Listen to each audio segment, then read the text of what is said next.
இன்றைக்கி யூடியூப்பில் உங்களை வந்து ஒரு ரெக்கார்டிங் போட்டு இன்றைக்கி இரும்பலை போக்கும் ஒரு விஷயத்தை எப்படி நம்ம வீட்டில் இருக்கும் பொருளை செய்யலாம். ஆடாத்தொடு சாறு, ஆடாத்தொடுன்னு ஒரு இலை இருக்குங்க. அந்த சாறு அது என்ன பண்ணுறீங்கன்னா, அந்த சாறு மட்டும் எடுத்துக்கோங்க. 200 மில்லிகிராம் எடுத்துட்டிங்கன்னா ஆடாத்தொடு இலையோட சாறு 200 ml எடுத்து அதை வச்சுக்கோங்க. என்ன பண்ணுறீங்கன்னா, அதுக்கு அடுத்தது துளசியோட சாறு எடுத்துகிட்டு 100 கிராம். இப்போது ஆடாத்தொடு சாறு 200 கிராம் மில்லிகிராமும் துளசி சாறு 100 மில்லிகிராம். ஏன்னா கிராமுன்னு சொன்னேன், எல்லாம் எடை கணக்கில் போவாங்க, மில்லிகிராம்னே போட்டுடலாம். அப்போ மில்லிகிராம்ன்றது அந்த அளவு. அதை போட்டுட்டு அப்போ இதோட திப்ளி எடுத்து 100 கிராம். இது திப்ளி வந்து கண்டிப்பாக சாராக எடுக்க முடியாது, இது பொடியாக எடுக்கணும் இல்லையா. ஸோ திப்ளி இலை கிடைத்தால் ரொம்ப சந்தோஷம். 100 மில்லிகிராம் அந்த சாறு போடலாம், திப்ளி இலையின் சாறு. ஸோ இது எல்லாமே சாறு.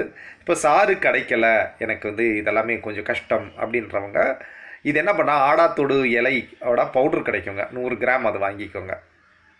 இப்போ இதுக்கெல்லாம் நான் சாறு சொல்கிறேன், சாராக செஞ்சால் இன்னும் நல்லாதான். கிடைக்காட்டி நீங்கள் என்ன பண்ணலாம், இதை வந்து பவுடர்களை வைத்து சொல்லலாம். ஆடாத்தொடு இலையின் 100 கிராம் பேக்கெட்டு ஒரு பவுட்ரு வாங்கிக்கோங்க. துளசி சாறுனாலே அதுதான். இப்போ கிடைக்கல, சாறு கிடைக்கும்போது துளசியோட பவுட்ரு இதை வந்து 100 கிராம் வச்சுக்கோங்க.